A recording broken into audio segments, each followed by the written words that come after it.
네, 안녕하세요. 카이스트에서 김대식입니다. 사실 오늘 타이틀이 약간의 미스리딩 할 수 있는 게 제가 말씀드릴 내용은 전반적인 인공지능 기술의 발전과 응용이 아니고 인공지능에서 아주 그 한 분야인 기계학습이라는 분야에 대해서만 제가 말씀을 드릴 생각입니다. 뭐 가끔 분들은 요새 알파고 덕분에 인공지능 문제가 거의 해결됐다라는 식으로 얘기를 하는데 절대로 해결되지 않았고 단 약간 우리가 50년 동안 1956년 다스머스 컬리지에서 시작을 해서 인공지능이라는 꿈을 가지고 있었는데 사실 50년 동안 정말 암흑의 세상이었죠. 그런데 약간의 빛이 보이기 시작한다라는 거예요. 아, 이쪽으로 가면 되지 않을까라는 그 느낌을 받기 시작했고 그 느낌을 주게 한 게 바로 기계학습입니다. 인공지능 뭐 저희가 사이언스 픽션을 통해서 상당히 많이 봤는데 핵심 질문은 항상 이겁니다. 왜 어린 아이들은 너무나도 쉽게 할 수 있는 것을 기계에겐 이렇게 어려울까? 이게 이제 그 모라베치의 그 파라독선이라고 불리는 거죠. 인간은 쉽게 걸어 다니고 문을 여는데 우리가 작년에 다파 휴머노이드 챌린지에서도 봤지만 자율 로봇들은 아직까지 제대로 걸어 다니지도 못한다라는 거예요. 문도 하나도 제대로 못 열고. 왜 우리는 여전히 깡충깡충 뛰어다니고 책상 위에 올라가는 로봇을 못 만들까? 동시에 인간은 어린아이도 강아지하고 고양이를 너무나 쉽게 구별합니다. 기계한테는 여전히 어려운 일이죠. 여기서 저희가 항상 구별을 해야 되는 것은 당연히 로봇 기술과 인공지능 기술은 저희가 분리를 해야 되겠죠. 로봇 기술을 우리가 얘기할 때 뭐 로봇을 장난감같이 리모트 컨트롤도 할 수 있습니다. 그거는 인공지능이 아니겠죠. 또 로봇 같은 몸이 없는 인공지능도 충분히 가능합니다. 그래서 저희가 얘기를 할 때 조금 조심해서 다루는 게 아마 좋을 것 같고 제가 오늘 발표드린 내용은 당연히 로봇 얘기는 아니고요. 뭐 제 전문도 아니고 몸이 없는 인공지능에 대해서 설명을 드릴까 합니다. 여기서 핵심 중에 하나는 저희가 한 1956년부터 상당히 오랜 기간 동안을 심볼릭 AI와 룰 베이스드 인공지능을 진행했었다라는 겁니다. 그건 뭐냐면 너무나도 당연하게 기계가 인간이 하는 행동을 하게 하기 위해서 우리는 그 행동을 기계에게 설명해 줬었습니다. 아니 너무나 당연한 거겠죠. 계산을 하기 위해서 기계한테 수학이란 뭔가를 가르쳐줬고 데이터 분석을 하기 위해서 기계한테 데이터는 이렇게 분석하는 거야 하고 열심히 다 가르쳐줬다라는 겁니다. 했더니 처음에는 너무너무 잘 됐던 거잖아요. 그게. 그 당시 1950년도 논문 보면 야 이런 식으로 잘 되다가는 뭐 음성인식 같은 거는 학부 학생이 한 2달 동안 여름방학에 코딩하면 풀 수 있겠구나 라는 논문이 있지만 풀리긴 뭐가 풀립니까? 실이 여전히 제 목소리 잘 못 알아듣습니다. 뭔가 우리가 잘못 생각했다라는 건데 거기에 대해서 제가 아주 좋은 그래프가 있는데 그걸 오늘 잊어버리고 안 보여줬는데 다파하고 IBM이 아주 재밌는 그래프를 하나 보여줬었어요. 그게 뭐냐면 우리가 알고 있었던 쉽다와 어렵다의 개념 자체가 처음부터 적절하지 않았다라는 겁니다. 우리는 인간한테 쉬운 게 쉽고 인간한테 어려운 게 어렵다고 생각을 했는데 알고 보니까 우리 인간이 쉽게 생각하는 상당히 많은 문제들은 사실은 컴퓨테이셔널리 상당히 복잡한 문제고 쉽지 않은 문제라는 거예요. 단 진화 과정에서 우리의 조상들이 이 문제를 다 푼 거예요. 고양이하고 표범을 구별할 수 없는 생명체들은 지금 후손이 없습니다. 아마도 다 잡아먹혔을 테니까. 우리는 분명히 지금 살아 있습니다. 다시 말해서 우리 조상들은 이 문제를 언젠가는 해결했다라는 거고 이 해결된 문제의 답은 인베디드 솔루션으로 뇌 안에 들어있다라는 겁니다. 결국 우리 머리, 여러분들 머리 안에 저희가 예를 들어서 인간의 시각 시스템을 잘 관찰해 보면 이 안에 솔루션이 있을 거라는 믿음이 생긴 거죠. 다시 말해서 기계는 우리가 언어로 설명할 수 있는 이게 이제 컴플렉시티가 낮은 문제 또는 인풋 컴비나토리가 낮은 문제라고 얘기를 하는데 룰로 표현할 수 있는 문제들, 뭐 콜모건 오브 컴플렉시티가 낮은 문제라고 해석할 수도 있겠지만 이런 문제들은 잘 풉니다. 더구나 기계의 복잡도가 높아지면 뭐 트랜지스터 숫자가 많아지면 문제를 빨리 풀 수가 있습니다. 그런데 신기하게도 어느 한순간은 저희가 아무리 기계를 복잡하게 만들어도 풀 수 없는 문제들이 여전히 존재한다는 거예요. 그런데 인간의 뇌를 보면 단순한 문제들은 기계보다 훨씬 더 못 풀지만 인풋 컴비나토릭스가 높은 문제, 기호로 표현하기 애매모호한 문제들은 훨씬 더 잘 푼다라는 게 핵심인 거죠. 자, 그럼 뇌는 이 문제를 어떻게 풀까 하고 열심히 연구를 해서 한 15년 전쯤에 저희가 웬만큼 이해를 했습니다. 이게 아주 유명한 뭐 페네슨 다이어그램이라는 건데, 원숭이의 시각뇌를 분석을 해보니까 뇌 안에는 적어도 한 30개, 40개의 시각 정보를 처리하는 영역들이 존재하고, 이 녀석들이 서로 엄청나게 복잡한 회로도를 가지고 있는데, 얘네들을 약간 논리적으로 재해석해보면 이런 다이어그램이더라. 무슨 얘기냐면 물체 인식이 하나의 특정 영역에서 되는 것이 절대로 아니고 계층적인 구조를 가졌다라는 겁니다. 인간 뇌에는 한 10에서 15층 정도의 구조를 가졌다고 알려져 있습니다. 그냥 15층짜리 빌딩이라고 상상을 해주세요. 여기서 특이한 거는 아래층에 있는 신경세포들, 아래층이라는 것은 물체하고 직접 경험을 하는 신경세포들은 들어오는 정보의 가장 작은 시간과 공간적인 단위를 분석합니다. 그림에서는 하나의 픽셀이라고 그냥 상상해 주세요. 픽셀 하나, 옆에 거, 옆에 거, 옆에 거, 옆에 거 이런 식으로. 이 녀석들은 평생 하는 것이 픽셀 하나에만 관심을 가지고 1000만 장의 그림을 보면 1000만 번 그 픽셀 하나에서 나왔던 통계학적인 값을 가장 컴팩트하고 스파스하게 표현을 하는 겁니다. 보통 가보 필터로 뇌에서는 표현이 됩니다. 두 번째는 아래층에 N개의 픽셀 신경세포들이 위층으로 가서는 컨볼루션이 됩니다. 여러 개의 픽셀들이 하나로 뭉쳐지는 거죠. 이런 식으로 점점 위로 가다 보면 어떤 일이 생기냐면 아래층에 있는 신경세포들은 상당히 섬세한 디테일, 아주 높은 해상도에 관심이 있고 그 대신에 시야는 작습니다. 위로 올라가면 올라갈수록 시야가 넓어집니다. 대신 디테일에 대해서는 모르고, 또 하나 재밌는 사실은 아래층에서 위로 올라가면서 시간이라는 개념이 아주 자연스럽게 생깁니다. 왜냐? 한 픽셀 단위에서는 보면 일어나는 일들이 상당히 높은 템포럴 다이내믹스를 가질 수뿐이 없습니다. 시야가 작기 때문에. 위로 올라가면 시야가 커지다 보니까 모든 게 천천히 변합니다. 그래서 시간도 빠르고 느린 개념으로 옮겨진다는 건데, 이것을 우리가 다시 한번 해석하자면 어떤 일이 벌어지냐면, 예전 같았으면 저희가 고양이라는 물체를 표현하고자 하자면은 언어로 표현하겠죠. 저 같은 경우는 고양이에 대한 경험이 별로 없다 보니까 고양이를 표현할 수 있는 단어가 글쎄 한 10개 정도 된다고 상상해 봅시다. 동물이고 다리가 4개고 털이 있고 어쩌고 저쩌고 저쩌고. 이걸로 고양이를 우리가 다 표현할 수는 없습니다. 고양이 전문가들은 한 100가지로 표현을 하실 수 있을 거예요. 우리가 기존 인공지능에서는 엑스퍼트 시스템 같은 것을 사용해서 고양이에 대해서 100가지, 200가지 단어와 파질 로직으로 다양한 연결성을 표현해봤는데 그래도 고양이를 못 알아본다는 겁니다. 왜냐? 뇌에서 보니까 사실 여기는 수십억 개의 신경세포들이 존재하고 얘네들이 각자 다른 시간과 공간층에 다른 해상도로 동일한 물체를 코딩한다는 겁니다. 결국 고양이를 표현할 수 있는 방법은 100가지가 있는 것이 아니고 수억 개의 방법이 존재한다는 거예요. 이게 무슨 얘기냐면 여러분들이 만약에 저를 표현하신다. 그러면 김대식, 뭐 카이스트 교수 한 2-3가지 뿐이 없으실 거예요. 근데 그게 저의 다는 분명히 아니겠죠. 저의 생을 뭐 40년 전부터 기계가 쭉 봤다면, 뇌가 쭉 봤다면 우리는 항상 물체를 표현할 때 시간적인 스냅샷, 한 장 한 장으로 표현하지만 뇌 또는 방금 소개하게 될 딥러닝 방법 같은 경우에는 시간과 공간층으로 대각선적으로도 표현이 가능하다는 겁니다. 사실은 2초 단위의 김대식과 뭐 1년 단위의 김대식의 이 정도 시간적인 해상도로 표현은 이거다. 문제는 이런 표현은 우리가 단어로 표현할 수가 없다는 겁니다. 이런 것을 저희가 unstructured 정보라고 부릅니다. 인터넷에 보면 현재 10제타바이트 데이터가 존재하는데 그중에서 언어로 표현할 수 있는 데이터는 한 10%뿐이 안 된다고 생각을 합니다. structured 데이터는. 나머지 90%는 unstructured 데이터라는 겁니다. 여기서 unstructured 데이터라는 것은 우리가 쉽게 기호로 표현할 수 없는 단어들이 많다라는 건데, 그렇다면 우리가 인공지능도 더 이상 심볼릭 레프레젠테이션을 사용하는 것이 아니고 데이터를 집어넣고 기계가 스스로 레프레젠테이션을 찾도록 하자라는 겁니다. 클래시컬 인공지능 방법에서는 저희가 기계에게 룰을 집어넣습니다. 그럼 기계가 데이터를 만들어냅니다. 기계 학습적인 개념에서는 저희가 데이터를 집어넣으면 기계가 룰을 찾아주는 겁니다. 근데 재밌는 건 이 룰이 우리가 언어로 표현할 수 있는 몇십 가지 룰이 아니고 몇 천만 가지의 룰을 찾아준다라는 겁니다.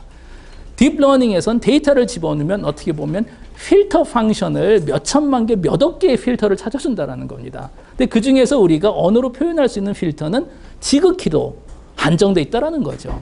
자, 고양이를 인식하기 위해선 과거 같았으면 고양이를 언어로 표현했겠는데 그게 안 되니까 수천만 마리의 고양이가 포함되어 있는 빅데이터를 집어넣고 옛날부터 우리가 알고 있었던 뉴럴 네트워크인 거죠. 인공신경망을 가지고 각자 다른 시간과 공간적인, 공간과 시간적인 측으로 이 데이터를 가장 컴팩트하게 표현할 수 있는 방법을 찾아내는 겁니다. 이 기술 자체는 뭐 여기서 뉴럴 네트워크 하셨던 분들은 다들 아시겠지만 아니 뉴럴 네트워크는 제가 예전에 90년도에 학부 시절 때부터 했었던 거예요. 그 전부터 당연히 했었고 이게 왜 갑자기 새로운가? 새로운 이유는 있습니다. 그 이유는 클래시컬 뉴럴 네트워크, 예를 들어서 멀티레이어 퍼셉트론 같은 경우에는 크게 두 가지 문제가 있었죠. 첫 번째는 멀티레이어 퍼셉트론 같은 경우에 층수가 3층 이상으로 된다면 학습이 어려워집니다. 이게 이제 디미니싱 그레디언트 문제라 그래가지고 맨 위에서 시스템이 찾아낸 답, 예를 들어서 고양이에 대한 정보와 선생님이 얘기해주는 정답하고의 오차를 역으로 네트워크에서 뒤로 보내주면서 이 시납스들을 학습해야 될 텐데 층수가 3층 이상 되면은 이 오차가 틀려지기 시작한다는 거예요. 그렇기 때문에 학습이 상당히 어려웠습니다. 자, 그럼 왜 우리가 3층 이상으로 가야 될까? 아시는 분들은 아시겠지만 컬모그로프 매핑 티오리를 보면 모든 함수는 뉴럴 네트워크 3층으로 매핑할 수 있다고 나와 있습니다. 우리가 신경세포 뉴럴 네트워크 가지고 함수 매핑하려고 그러면 3층 이상 갈 필요가 절대로 없습니다. 그런데 저희가 인공신경망을 가지고 펑션 매핑이 아니고 표현을 레프레젠테이션 하는 쪽에 쓰자 하면 층수가 많으면 많을수록 좋은 게 층수가 높으면 높을수록 더 다양한 시간적인 그리고 공간적인 해상도로 동일한 물체를 분해시켜서 코딩을 할 수가 있다는 겁니다. 위로 가면 갈수록 훨씬 더 추상적인 표현이 가능하다는 거예요. 근데 그게 불가능하다는 결과가 1980년도에 나오고 뉴럴 네트워크가 왕창 망해버렸죠. 물론 그 전에 한번 이미 망하고 나서 멀티레이어 퍼셉트론이 나오고 두 번째 일어났지만 두 번째 망했었습니다. 두 번째 문제는 모든 뉴럴 네트워크들의 문제가 오버피팅이라는 문제가 있습니다. 학습한 데이터는 너무너무나 잘 구별하는데 새로운 거는 추론을 못하는 거예요. 기존 데이터에 너무 피팅을 타이트하게 해버리는 바람에. 그래서 죽었었는데 이 두 문제는 하나는 2006년 또 하나는 2012년에 그 힌튼 그룹에서 토론토 대학교에서 해결을 했죠. 층수를 높이 쌓는 거는 알고 보니까 사전에 프리 트레이닝을 하면 되겠더라. 우리가 수업 들어가기 전에 미리 공부하면 더 잘 되는 것 같이 100층을 쌓아놓더라도 2층끼리 서로 따로따로 사전에 학습을 시키면 된다는 거예요. 너무나도 간단한 트릭 많이 풀었고 두 번째 오버피팅 되는 문제는 우리가 계속 학습을 시키면서 신경세포를 랜덤으로 죽이면 되는구나. 레귤라리제이션 방법으로 드롭아웃을 쓰면 또 갑자기 됩니다. 이 두 가지 문제를 해결한 오버피팅이 더 이상 안 되고 층수를 아비트러리하게 높게 짤 수 있는 신경세포 뉴럴 네트워크를 딥러닝이라는 리브랜딩을 한 거죠. 인공신경망이지만 기존의 MLP가 가졌던 문제를 해결한 인공신경망을 딥러닝이라고 부릅니다. 동시에 빅데이터가 생겼죠. 10년 전까지만 해도 고양이를 찾아봤자 글쎄요. 인터넷에서 한 몇천 가지 종류만 찾았겠지만 지금은 수천만 또는 수억 개의 예제를 가지다 보니까 인류 역사상 처음으로 우리가 현실하고 통계학적으로 거의 비슷한 수준의 복사판을 하나 얻은 겁니다. 물론 이 복사판은 우리가 만들어줬죠. 우리가 다 데이터를 올려줬으니까.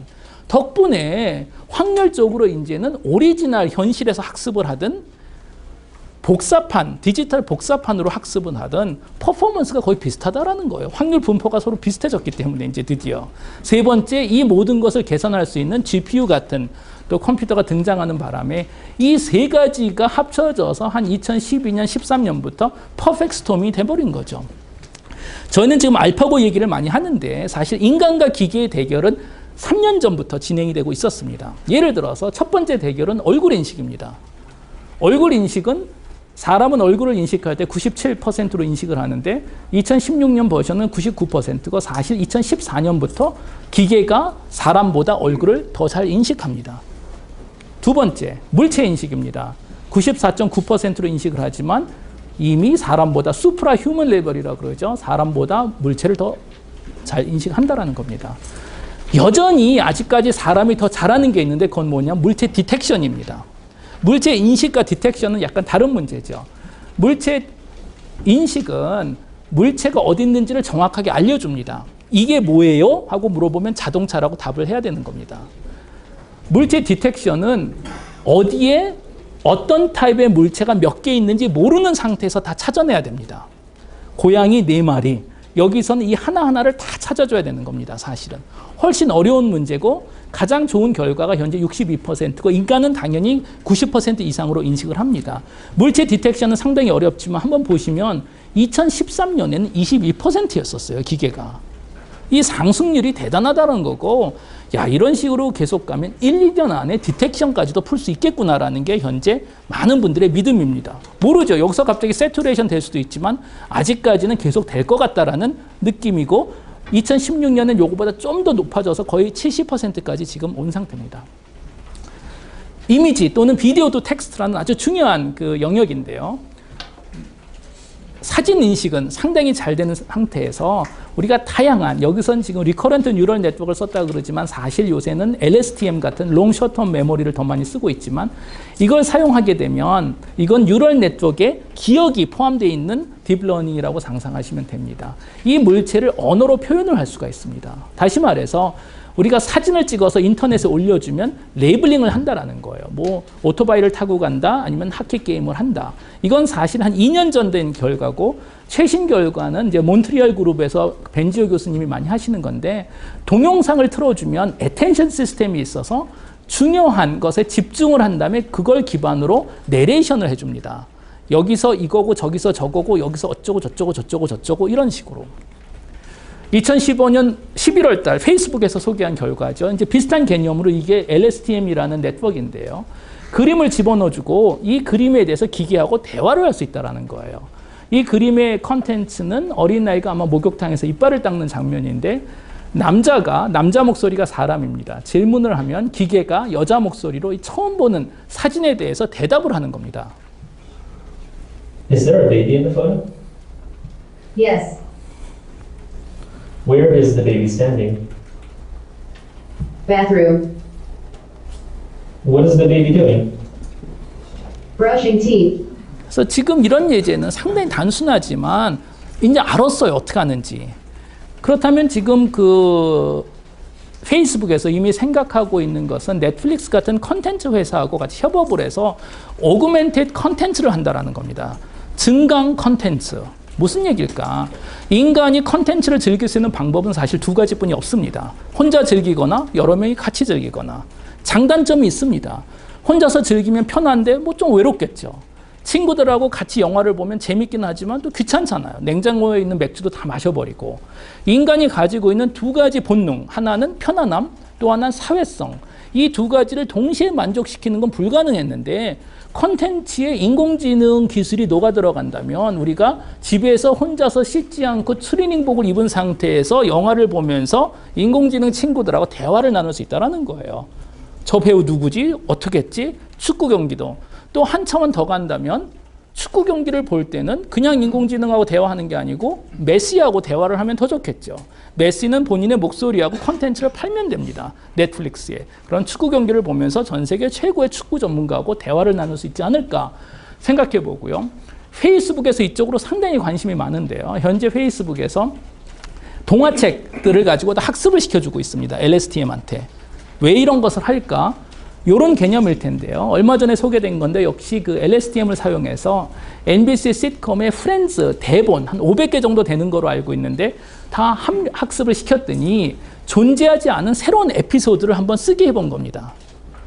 근데 이 대본을 읽어보면 뭐 충분히 그럴싸한 얘기들이에요. 정말 여기에 프렌즈에 대해서 자세하게 알기 전에는. 그 이유는 프렌즈나 아니면 심슨 가족같이 이미 수백 편이 존재하는 에피소드들은 반복성이 있다 보니까 패턴이 있는 겁니다.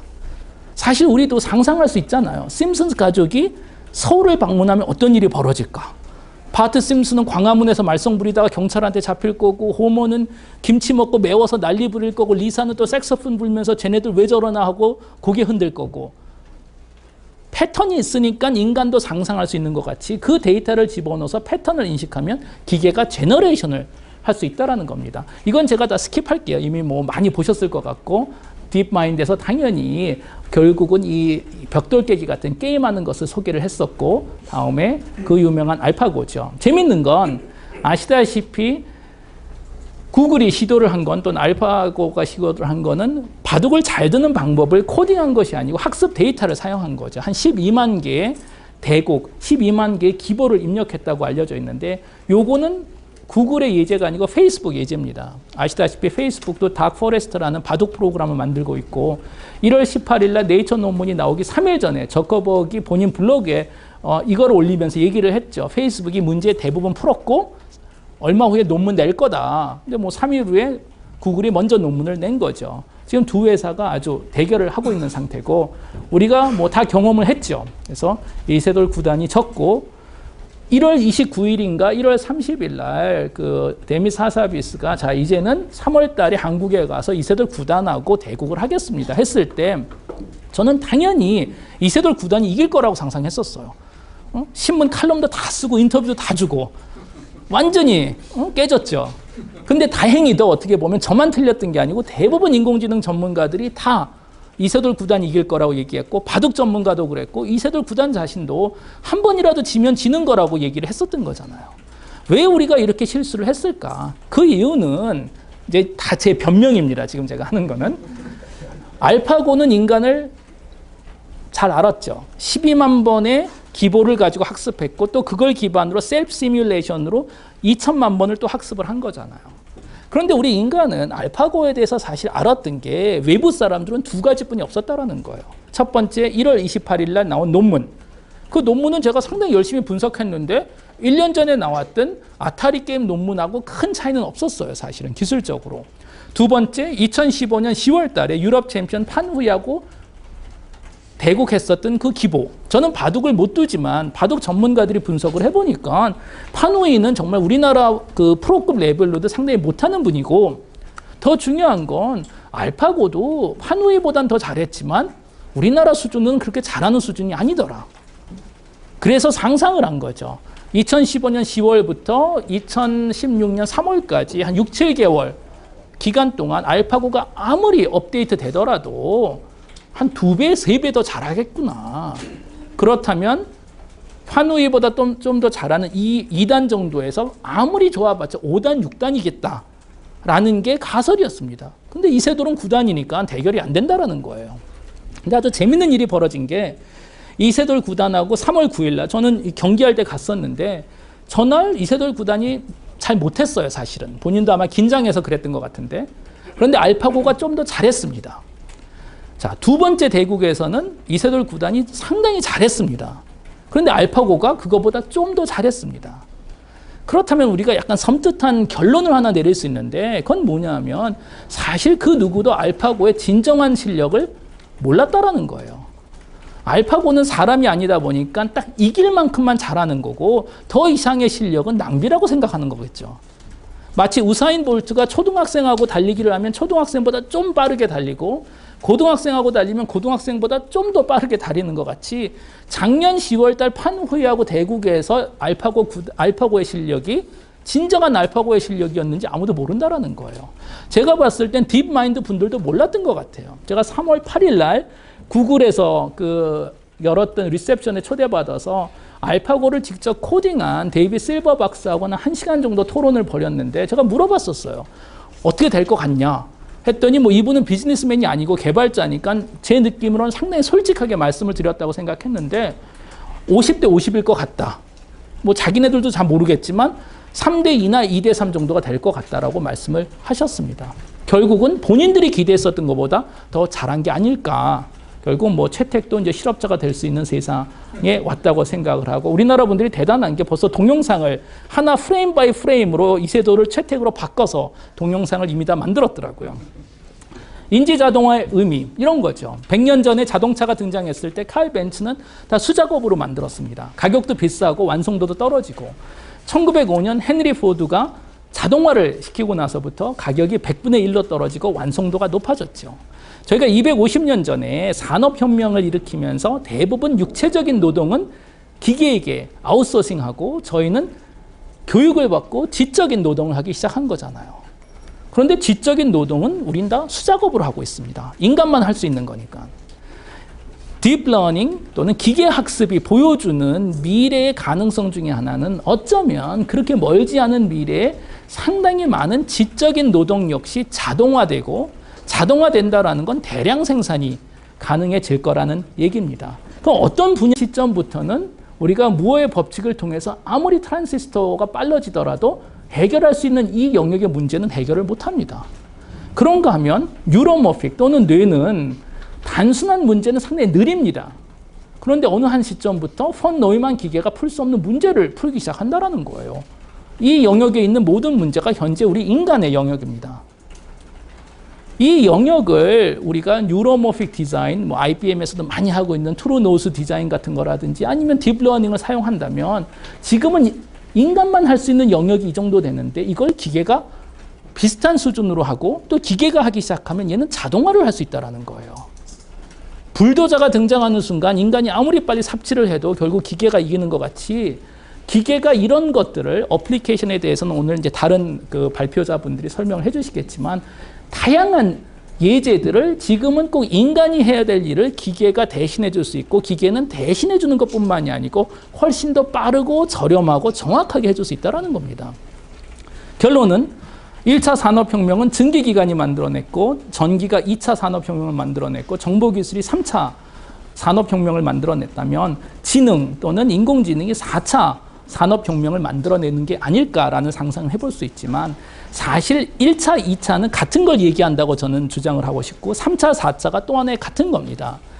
1차, 2차 증기와 전기를 통해서 1차 기계혁명이 가능해졌는데 이 기계들은 물질적인 노동을 할 수 있는 육체적인 노동을 할 수 있는 기계가 만들어졌다는 거죠. 3차 정보, 4차 지능을 통해서 2차 기계혁명이 가능해지고 여기서는 지적인 노동이 가능한 기계라고 생각하면 될 것 같습니다. 항상 1, 3이 2와 4의 필수 조건이 되겠죠. 하나가 있어야지 그 다음이 가능한 거니까. 어떻게 보면 이 네 개를 통해서 우리가 이 완벽한 구조를 완성시킨 거가 되겠습니다. 제가 이제 시간이 없기 때문에 디테일은 말씀드리지 않고 가장 임팩이 많은 것 중에 하나는 당연히 무인 자동차가 상당한 임팩트를 줄 것 같고 현재 2015년에 대부분 IT 업계와 글로벌 자동차 업계들이 협업을 시작했죠.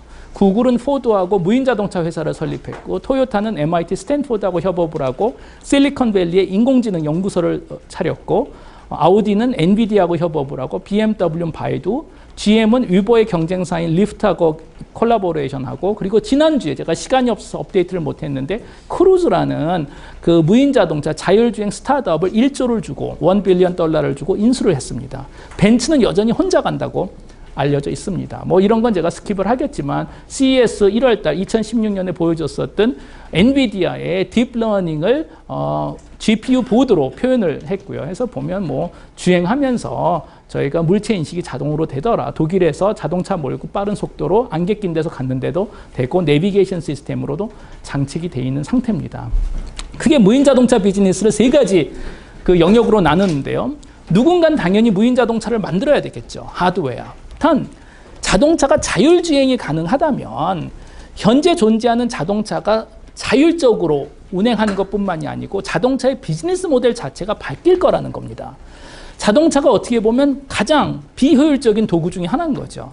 우리가 수천만 원을 주고 자동차를 구입해서 90% 시간 자동차는 집에 서 있거나 회사에 서 있습니다. 저도 매일마다 30분 운전하고 10시간 지하주차장에 차가 서 있습니다. 말도 안 된다라는 거죠. 지금은 사람이 운전을 해야 되기 때문에 어쩔 수 없지만 자동차가 스스로 주행하는 순간 저희가 비싼 돈을 주고 스스로도 다닐 수 있는 차를 90% 시간 주차장에 세워두지는 않을 거라는 예측입니다. 무인 자동차가 되는 순간 대부분 자동차는 소유보다 이동수단, 액세스 모델로 되지 않을까. 그런데 액세스 모델로 바뀐다면 브랜드 간의 차이가 없어질 거라는 겁니다. 저희가 밤 11시에 술 마시고 회식에서 끝나고 집에 가기 위해서 택시를 기다리는데 딱 택시가 왔는데 나 현대자동차 택시는 안 타. 그런 사람 없거든요. 노란 택시는 안 탄다. 내가 소유하는 게 아니고 액세스만 하면 되기 때문에 브랜드 간의 차이가 없어진다면 폭스콘 같은 회사에서 대량 생산을 할 거라는 겁니다. 두 번째, 자동차 OS를 누군가 만들어야 되겠죠. 세 번째, 운전자들이 할 일이 없으니까 컨텐츠 제공해야 됩니다. 그럼 돈은 누가 벌까? 1등, 2등, 3등이라는 거예요. 컨텐츠 마진 40%, 소프트웨어 마진 20%, 하드웨어는 1% 이하의 마진입니다. 결국 무인 자동차 비즈니스 모델은 현재 PC 모델하고 비슷해진다는 게 결론 중에 하나입니다. 언제 이런 일이 일어날까? 한 2025년 정도면 기술적으로 무인 자동차 자율주행이 가능할 거라고 얘기를 합니다.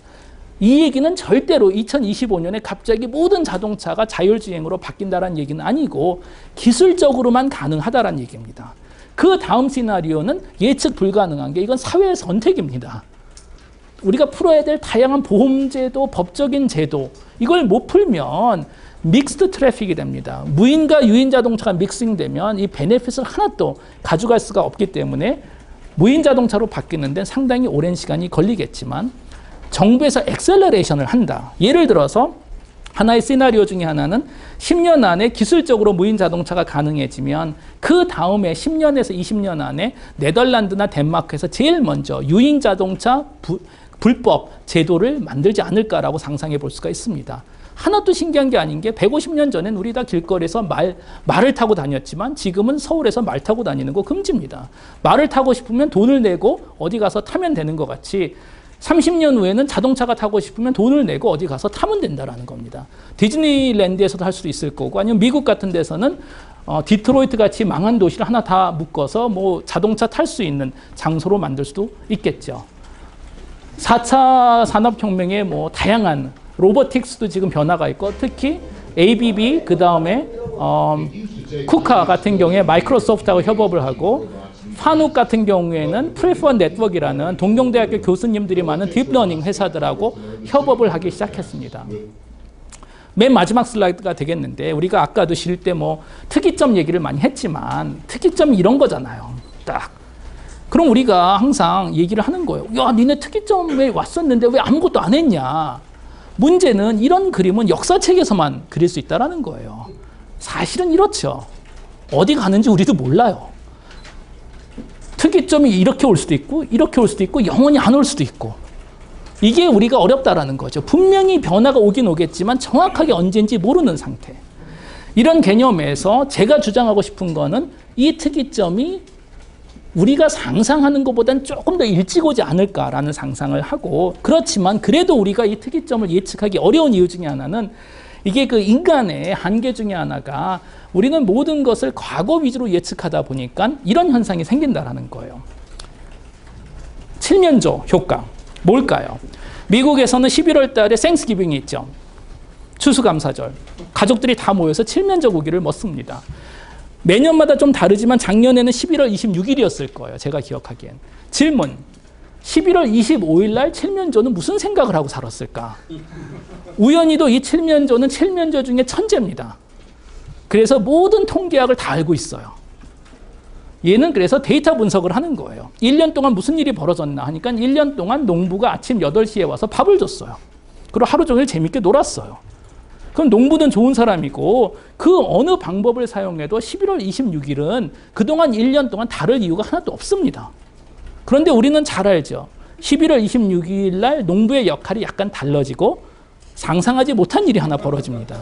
이게 바로 특이점이라는 건데 결국 우리도 10만 년 동안 호모사피엔스 역사 동안 지적인 노동은 인간만 할 수 있다라는 그 믿음을 가지고 살고 있다 보니까 어느 한순간 우리하고 비슷한 수준 또는 더 빠르고 정확하게 지적인 노동을 제공할 수 있는 또 하나 존재가 나타나는 것에 대해서 거부감도 많을 뿐만이 아니라 상상하기 상당히 어려운 게 아닐까 주장해 봅니다. 네, 감사합니다.